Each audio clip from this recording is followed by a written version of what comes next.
maybe this would be an interesting to start with. What does it mean when you're a captain? That's a senior officer rank. It's in the officer community, it's referred to as an 06, right? Which is 6 up, right? They go from 1. Okay. 01 up, all the way up to whatever a 4-star admiral or general is. I forget what that is, but an 06 is a captain in the Navy or a colonel in the Army, Marines, and Air Force. Coast Guard has the same ranks as the Navy. Okay. So Navy or Coast Guard. All right. So captain is the rank. Does that have anything to do with being a pilot, though, or no? Or is that something? No, totally that's different? naval. All right. That goes way back in in naval history. Captain of a ship. Right. Okay. And so, when you're the captain of the ship, you're in charge of the ship. In my case, I was a squadron commander. It also is referred to as commanding officer. The British call it squadron leader. Nevertheless, you're in charge of the squadron. In this case, it was a fighter squadron, and we were deployed to be correct, it's you deploy in a man of war, but that's Navy speak, right? Okay. So we deployed in the USS Constellation, which was a man of war. Okay. What does that? Help me out. What does that mean when you say man of war? Because I don't even know. It's a capital combat ship. Okay. That's what it is, right? That leads all of your forces. Okay. Right? Your naval forces, Marines, whatever is afloat, that's the capital combat ship, usually a flagship as well. Okay. Okay. Right. It's all military speak. Nevertheless, it's important to have a little bit of understanding of that because that's the tip of the spear, and that's what protects us as a country. Right? If you have a perimeter of protection, who is at the leading edge of that perimeter? Who is at the leading edge of that circle? The leading edge of that circle are the frontline warriors of any nation. In our wonderful country that we have, the United States, we have some of the best people that I have ever met. They are the frontline warriors, and many of them became commanders of forward deployed combat units, and that's the ultimate military assignment with the highest level of responsibility that you can imagine. And so we all take that pretty seriously. To rise to that position and get selected for that position is in fact an honor. When I got to that position, I was very, very honored, and also I was humbled because somehow they thought that I was capable of taking on that level of responsibility. We were forward deployed on an aircraft carrier. That is the ultimate assignment in my world. It's not the only great assignment, but for me, as a naval aviator and a Navy fighter pilot, that was the ultimate assignment for me. I tried to meet that challenge the best way that I could possibly do. I worked 18-hour days on a regular basis, and we had a very, very long build-up period. We had a long deployment. The deployment that we had on, and this was very, very unusual, by the way, because we were in a very, very high-stress time in this country. But my deployment on the USS Constellation was 11 months long. Right. You're 11 months on an aircraft carrier. Yeah, 11 months, right? And that is way beyond what humans can do. All right, but we had to do it. Okay, that was essential. In fact, we were at one time we were the only task force in the Pacific, and the Pacific was heating up big time, and we were the only task force in the Pacific, and the nation's eyes were on us. You probably don't remember this, but it was, and You're talking about then- we're talking 1970s. yeah, this was post-Vietnam. Okay. All right, and the Navy was challenged to rebuild their forces. All right, it was a huge challenge. Simultaneously with that, the Navy was preparing and did in fact deploy the F-14 Tomcat, which was a next generation fighter that took fighter technology way out into the future. And we were the second aircraft carrier to deploy with brand new, right out of the factory, F-14s. We were the first carrier to do that. And because of that, and because of the attention that was being paid to the air wing that I was in, was called Air Wing 9. They hand-selected the Air Wing commander. They brought in a very, very special person. He was, at that time, he was a Navy captain, Captain Tony Les. He has since went on to make Vice Admiral and retired as a Vice Admiral. And he probably was the finest, most respected naval aviator currently on active duty. And they brought him in to lead the Air Wing because it was so important what we were doing. Right. And then I was in an F-8 unit, and our primary job was tactical reconnaissance because I was flying the reconnaissance version of the F-8 Crusader. And that version of the F-8 Crusader happened to be a very, very high performance airplane. It was a little bit better than the fighter version because it had some features to it, had some improved aerodynamics to it, and it had a little bit cleaner and it was actually faster. All right, so it was the fastest airplane in terms of acceleration rates. It was the fastest airplane that we had in the Air Wing, and probably the fastest airplane ever in terms of its ability to accelerate. Which one? The F-8 Crusader. The F-8 Crusader. Right. This right here, This fastest one, airplane. Fastest airplane in terms of acceleration. Okay, so Fastest accelerating airplane that we ever had. can you put that in some sort of term that I Yeah, would we could understand? accelerate 50 knots a second. Oh my goodness! Yeah, Wow. imagine that. Yeah, that, All the way out to well- Mach 1, all the way out to supersonic. We could accelerate 50 knots a second. that means you could be supersonic in In- in a few seconds. Yeah. Really? Yeah. Yeah. Yeah, we had this maneuver. We call it the. It was a Ready 5 and launch maneuver off the carrier to intercept the bombers, the enemy bombers. And we actually did this, by the way. This wasn't fake. These are real enemy bombers coming in. And we would launch off the carrier, and in 3 minutes, from carrier launch to intercept at supersonic at Mach 1, we could do that in 3 minutes. Wow. From the deck, 35,000 feet, Mach 1 in 3 minutes. Incredible.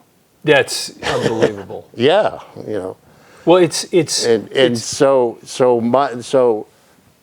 what I'm doing here, all right, in this wonderful studio with these wonderful people, what I'm doing here is I'm here to talk about my book, The Sonic Warrior, Chronicles of a Top Gun Pioneer. And there's a couple of important reasons why, and we talked about this before, right? When all is said and done, we are not just talking about the technology and the wonderful airplanes that we produce as a country, and they're wonderful, they're marvelous and stuff, but we're also talking about the human operator. the human side of this story, sometimes maybe that gets underplayed, you know, perhaps even a little bit underrated, although I do think that some of the museums now are recognizing that and paying a little bit more attention to the human that actually could operate these airplanes successfully. These are very, very high performance airplanes. Remember now that this is the analog era. Okay, there was no GPS systems, there's no satellites, there was nothing. Zero, nothing. All right, there's a heading, a compass. We had a compass, that's about it. Right, and we had to find a carrier with a compass. I don't know how you do that, but we had to do that. And so the human side of it is really a fascinating story, and so that's why we are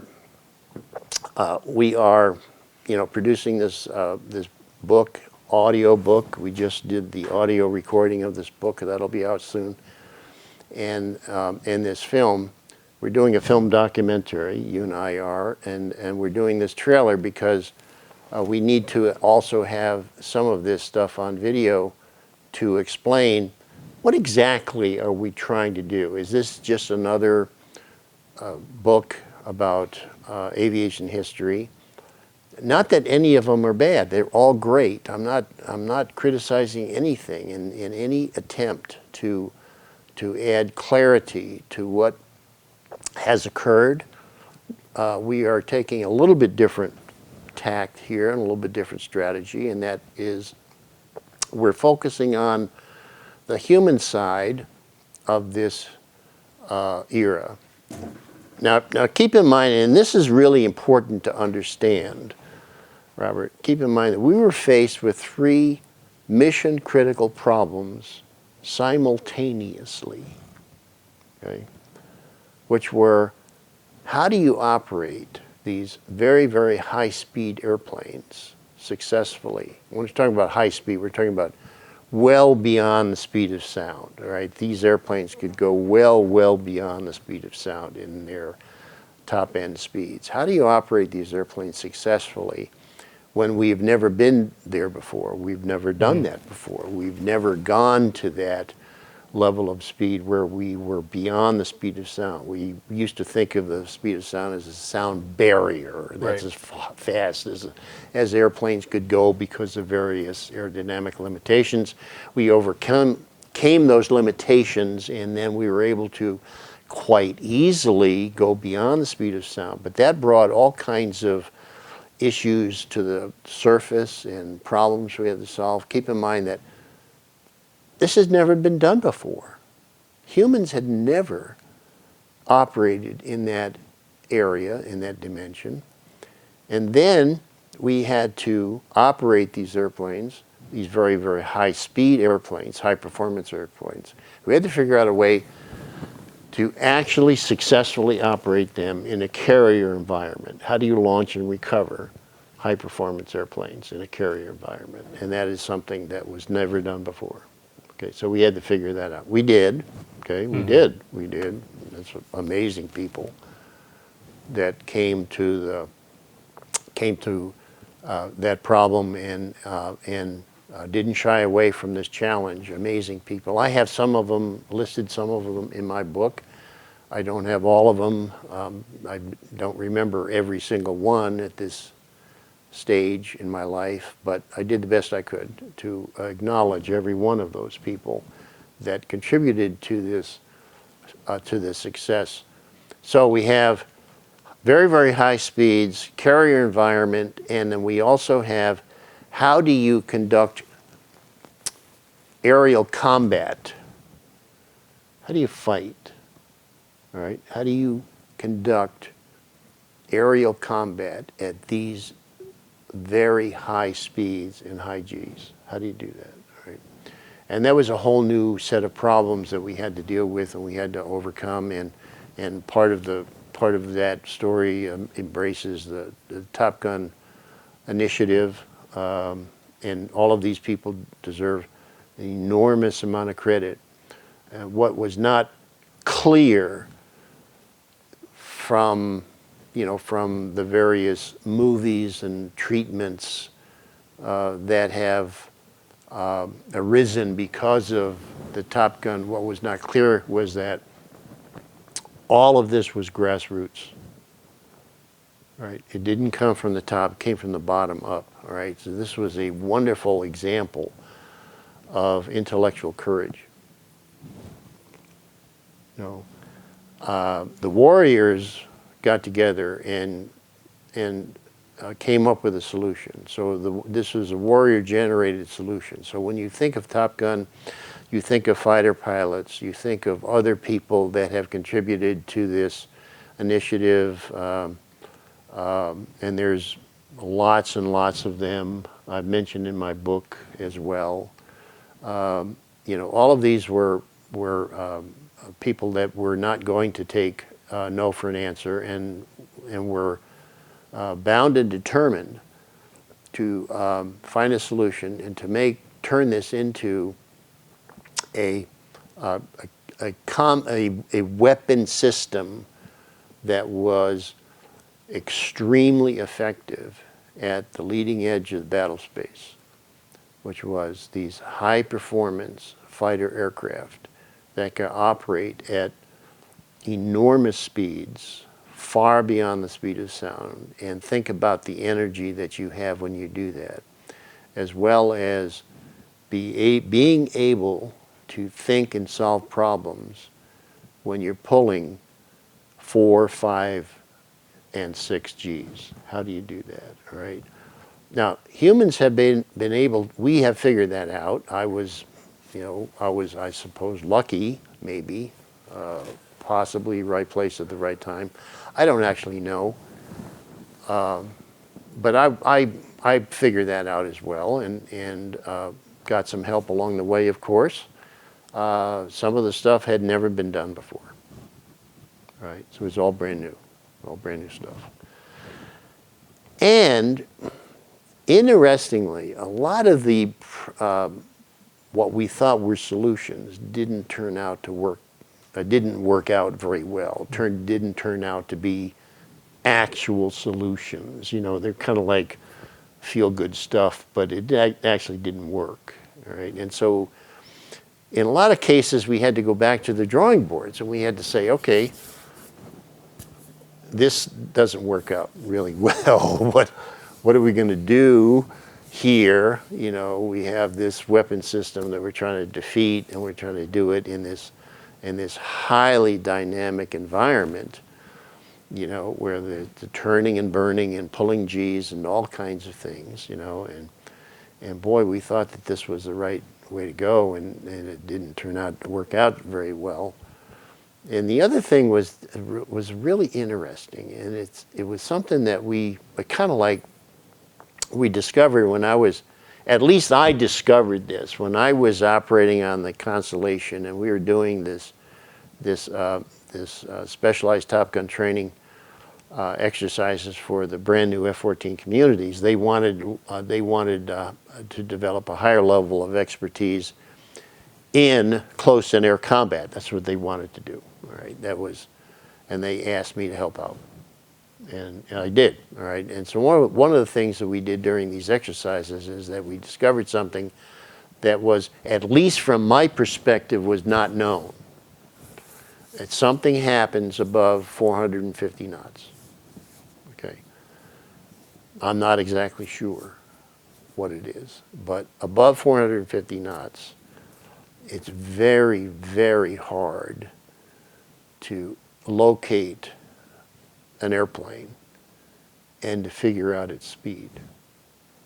Okay, it's almost, in fact, it's not possible to do that. You're talking about in air combat. Yeah, being able to see the enemy. And it's exactly the same as indeterminism. In the quantum world, it's exactly the same, right? You can look it up, Heisenberg's indeterministic theorem, right? And his point was that the more you know about the velocity of an object, the less you know about its position, and vice versa, right?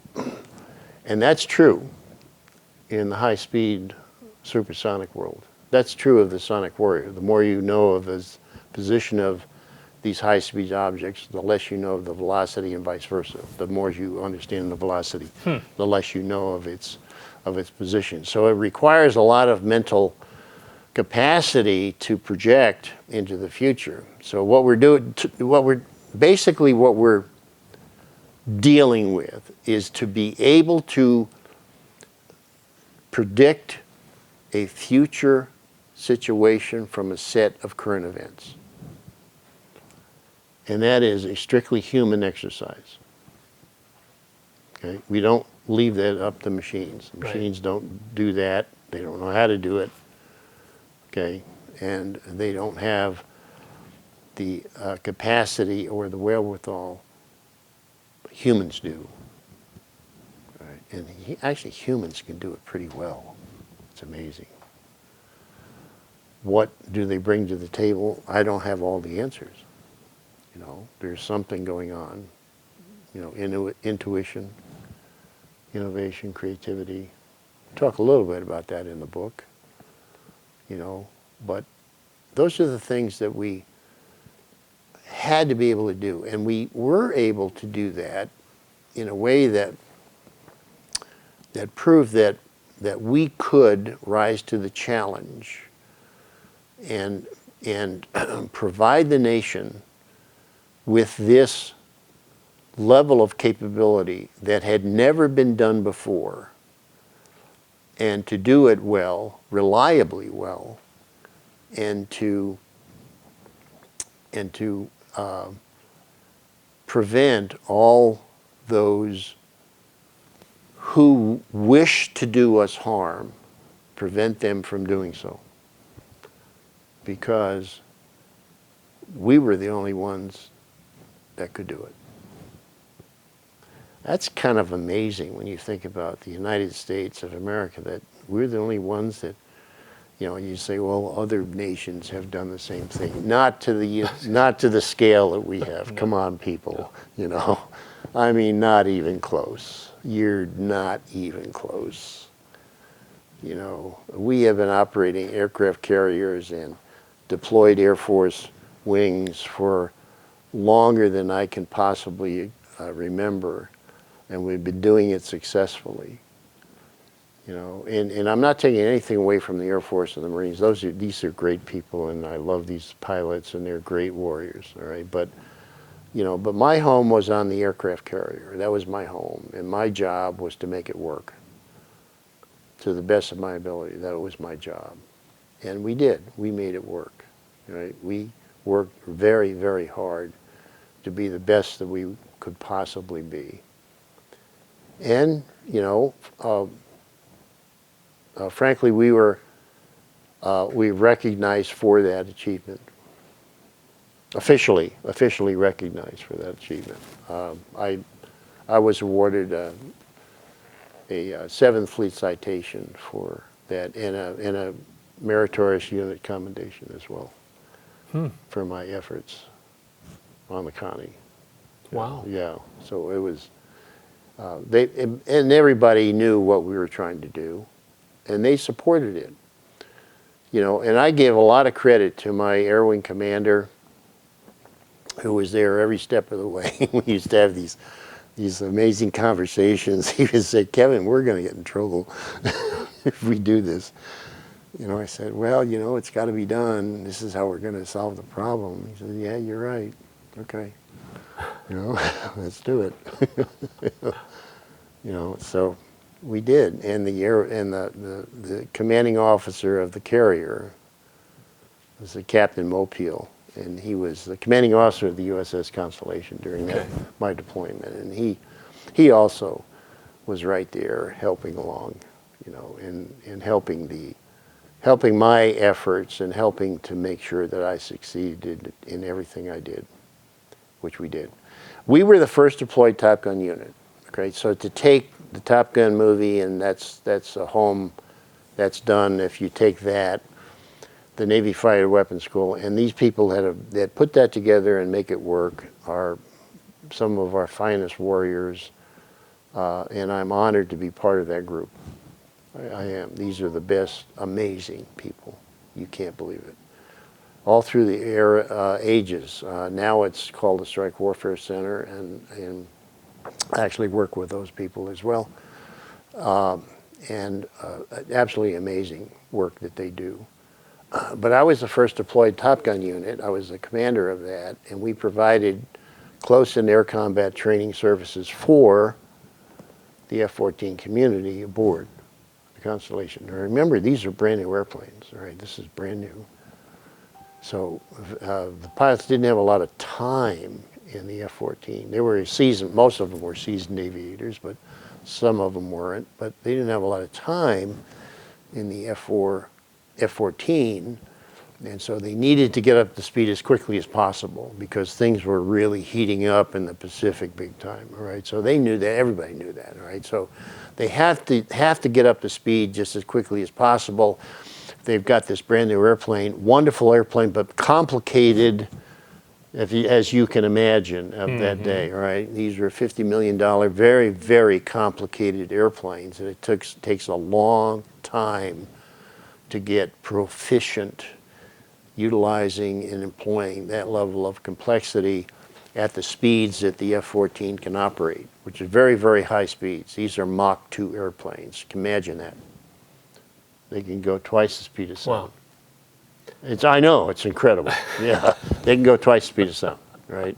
And they can go out 250 miles and defeat enemies trying to come in and destroy the carrier. They can go all the way out there, beyond the horizon, right? And come back, and land. And that's amazing work, right? So they had to get up to speed in the close-in air combat arena and gain proficiency as quickly as possible, because we're getting ready to go. And even during the deployment, the constant refreshers, exercises to get better at employing the F-14 in close-in air combat. Now keep in mind one thing that's important to realize, that the F-8 Crusader that I was flying was considered to be the finest close-in air combat machine ever built by anybody, ever. Properly flown, the F-8 Crusader was almost impossible to defeat in close-in air combat. Why is that? Well, it was strictly a day visual fighter, so there was no compromise, right? We didn't have to do it in the nighttime, although we did have a limited nighttime capability, because the later models had some radar in the nose and stuff like that, and IR sensors. So we had some limited nighttime capability, but basically it was a day visual fighter, and it was built strictly for that purpose. So there was very few compromises made to the airplane and the airframe, and so it was basically a pure fighter. Okay, it wasn't a bomber, it wasn't a fighter bomber, it was a pure fighter. And I'm not criticizing any fighter bomber crews or anything like that. That's not the point, all right? These are good people, but they had a dual mission, and there were certain things that that had to be modified so that they could do both missions, air to air and air to ground. We didn't have that, right? We didn't have that. We were strictly air to air combat was our job. Okay, that was it. Right. And because of that, we had an airplane that could do that very, very well. Now, the F-14 wanted to go against the best close-in air combat fighter that was deployable, right? Okay, we had to go aboard the ship, right? What was the best close-in air combat fighter that was deployable anywhere? And that was the F-8 Crusader. That was the best, right? And so we had that. Now, having said that, at the end of the deployment, I think we had F-14 crews that were probably, in my view, the finest fighter pilots ever.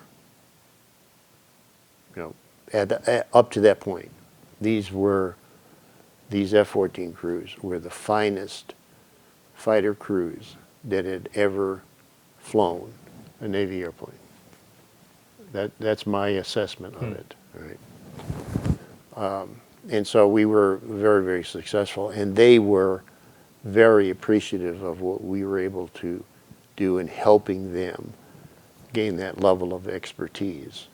And it was a very significant part of naval aviation and aviation history as well, because we did make history, right? And that's part of what we discuss, maybe a big part of what we discuss in the book, the Sonic Warrior book and audio book. We talk about that. We talk about the fact that we were there making aviation history and why we did this and how we were able to do it. Why was it important to do? And to what level did we succeed in doing this? I'm curious, creating this book, writing this book, ultimately when somebody finishes it, what's the message you hope that they get out of experiencing what you wrote? The message is the power of the human spirit. Without detracting from any other nation, but in particular, the ability of the United States of America to have these people in its population that can go out there into the unknown and solve problems that had never been solved before, had never confronted before, and not give up. And not give up and say, well, we can't do it because it's never been done before. The intellectual courage that is at play is something I wanted to identify, focus on, recognize that above everything else. It's one thing to have these wonderful machines that can fly supersonically, that can engage in all kinds of sonic maneuvers. It's one thing.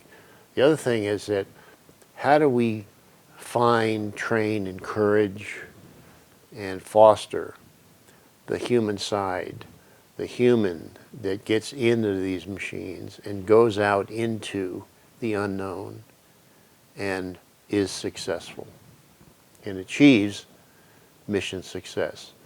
That's what I want to get out there in the public domain. That's what I want people to take away from this book, is it's not just about the machine. It is the wonder of flight, and it is the wonder of the human being that can venture into the unknown, very much like the Wright brothers, and never ever give up and say, no, we're going to figure this out. Remember, the Wright brothers, it took them 2,000 glider flights to figure it out, okay? They were not going to give up, all right? We weren't going to give up as first generation Sonic Warriors. We were not going to give up. It was hard. It was difficult. We did lose some good people in the process, okay? But we recognized that this was very, very dangerous work, very dangerous. Didn't know a lot of stuff. But we kept at it and persevered and said, no, we're not going to give up because it's too important what we're doing. You know, this is really, this is the wave of the future, and we just can't hide our heads in the sand. We have to solve this problem. We have to make it work. We have to make it work for the long term and for the survival of the nation. We have to make it work. That's really interesting because everything you just said right there, of course it applies to flight, it applies to everything that you went through, but it's like this broader application. And you even said it once, knowing that we can do this, what can't we do? Yeah, and exactly right. There's this broader application to just humanity in general of the being able to achieve and to reach and to stop and to not give up on things, to reach beyond what we think we can do. Yeah, go way, way beyond what we think we can do. Imagine that. You know, we can do that. We have the ability. We have the capability, if only we believe it. We talked about this recently, right? You know, if you can dream it, you can do it. But you have to believe you can do it, you see? We were not going, yeah, sure, there's always kinds of doubts. Anybody, you know, has that, right? But we work through those things, you know. And people would often say, you know, I would point out to them that the USS Intrepid, which is a museum in New York City, is an early version aircraft carrier. That happens to be the first carrier that I landed on. You know, and they would ask me, were you afraid? Well, of course. What do you think? You know, yeah, I was afraid. First time, you know, a young student naval aviator, fresh out of college and going through the Naval Air Academy. Yeah, I was afraid, you know, but that didn't stop me. You know, so there's something else working there. Yeah. Right? You know? And that's the big takeaway. You know, it doesn't matter what you're doing. Can you, if you can think of it, if you think it's a really great idea and it's going to benefit you and others, keep that in mind. It's going to benefit you and others. What we were doing was going to benefit us and others, right? Because it had national implications, what we were doing, right? But it doesn't matter if you think you can do it. If you want to do it, then believe that you can, and then you can do it. It somehow it gets a little bit metaphysical, physical in that, you know, in that explanation, and it's a little bit hard to explain it or even understand it. You know, but I often have thought of that. You know, if there is something going on, maybe the human consciousness is more powerful than we think it is. Maybe that's it. Maybe that's the message. I'm not sure yet. You know, I'm still working on that, and you know, maybe the people who read my book can contribute to that. You know, to that kind of awareness. But maybe there is something. I for sure there is something there. Exactly what it is, I'm not sure yet. And there's something deeply, and you've said this, you even hit on this as you were talking a few minutes ago, there's something deeply American about it too. You know, because you kept saying not to take away from others, but there really was something about the United States, about this, there's a spirit, there's a thing that happens that made it happen this way. Yes, without question. You know, there is a very special quality, a very special characteristic to the people that call America home. A very special thing occurs. I don't know what it is. It might be a combination of you know, freedom, liberty. It might be a combination of things like one nation under God. I'm sure that has something to do with it as well. But we produce amazing people, and they are willing to step up when they need to come in and solve these problems, and they're willing to do it. Think about the courage to be able to lay everything on the line. Remember, when we were out there, we laid everything on the line, okay? And on a daily basis, and that included our lives. That was on the line, okay? And we did that, and the people that do this on a regular basis there's something special, and it shows all of us that in each and every one of us, no matter what we are doing, we have something special in us somewhere that this special quality, and that it does come out when it needs to. It always has, right? How did we win the Battle of Midway during World War II? One person. And it came out, right?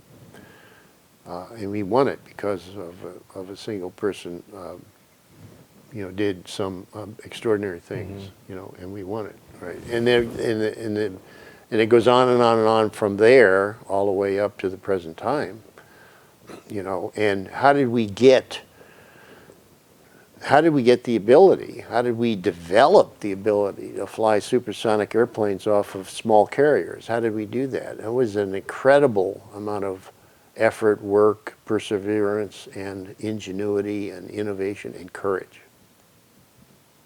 And courage to be able to do such a thing, and we had to do it. Right? We knew we had to do it as a country. And the Sonic Warrior is, it's a celebration of that aspect of humanity. It celebrates that. We often hear all of this negativity about all of the problems that we as humans possess and all of the defects, and you know what I'm talking about. Mm-hmm. It's ongoing today, like nothing that you've ever seen. Somehow the human population and the people that occupy this country are defective in so many ways, and you hear that all the time. You get pretty tired of it after a while, right? And I'm here to say, you know what? That's all a bunch of rubbish, because we're not. We are not defective. We are more powerful than you can possibly imagine. That's what I'm here for, is to say, nope, they're wrong, okay? And I have, because of my background and what I have done, I have the credibility to say that right up front, right? And I can say that without any equivocation, without any hesitation. I can say that. We are more powerful than you can imagine. And all you have to do is believe it. And we can eradicate all of this stuff, all of this negativity, and get back to what we should be as humans, working together. That's the key. How was I able to pull this off? If you want a glimpse at my world, go aboard one of these aircraft carrier museums. And I want you to go to the flight deck. Okay, just go to the flight deck, and once you get to the flight deck, what I want you to do is I want you to just stop. Just stop. Don't walk, just don't move. Okay? I want you to stop, and I want you to just imagine that everything that you see here on this flight deck is moving. It's not stationary. All right? It's moving. And there are human beings aboard, each with a different colored shirt, and they are all working together, not in opposition to one another, but they are working together to get these airplanes safely airborne and safely recovered. It is the most amazing thing you have ever seen in your life. And that's the microcosm of what I'm trying to explain here. And that microcosm can become what we are as a nation when we're all working together to make things happen. And there's nothing that can stop our progress then if we do that. Nothing. Right? And that's the message I want people to take away from this book, audio book, and film documentary that you and I are working on. I want that message to come out loud and clear, that that the human is more powerful than he thinks he is. All right, and we're not going to put down the humans anymore. We're going to elevate them and show that they are capable of doing extraordinary things without question. If we can do this, think what else we can do. So I want to ask one more question about this then, about the book. We've talked, about the aircraft carriers, the supersonic flight, all the amazing things the human has done, especially in this world. Who should read this book? Short answer, everybody. The longer answer is without question, Robert, the next generation of warriors. Without question, right? Those that are preparing themselves, right? They are maybe in the Naval Academy or the Air Force Academy or West Point. I just met a gentleman yesterday, Captain Brown, who was a West Point graduate, in a war hero, by the way. Those that are preparing themselves, for sure, okay, those required reading. I'm sorry. I'm not one to be super humble about stuff, but for sure. Operators and managers, for sure. Whatever you're doing, if you're managing or actually engaged in an operation, if it's a high-stakes operation, you better read the book, okay? A lot of things we do is high stakes, right? If we're an entrepreneur, a lot of things that we're doing is high stakes because if we mess up, our business goes down the tubes. Yeah, you're just talking about leaders in general in life, managers of people, people that start businesses. Yeah, all of the entrepreneurs, you always have these seeds of doubt. What is the motto of the Sonic Warrior? Shed doubt and soar. That's the motto, right? If you can just remember that, not hard to do, right? If you say, I don't remember much of what I read or heard, but I do remember the motto, right? And the logo, right? I do remember what it looks like, logo, and I do remember the motto, shed doubt and soar. Shed doubt and soar, right? That's the motto, okay? And that's exactly what High Flight, the poem High Flight is all about as well. So if you can remember that, okay, all right, what does that mean? Yeah, go out there, and then when you do that, you do what Jordan Peterson recommends, walk straight with your shoulders back. That's what you can do, right? Yeah, and this is why I asked the question, because it's interesting, because as we've interacted the last few weeks, we talk a lot about what you did specifically, as far as a Sonic Warrior is concerned and all the things related to the Navy, but so many things we've talked about, I've taken, and it's like, wait a minute, this applies everywhere. This applies to my life in general. This applies to my business. This applies to my relationships. Yep. There's so much wide application here for all this. Absolutely, you got it. You cracked the code.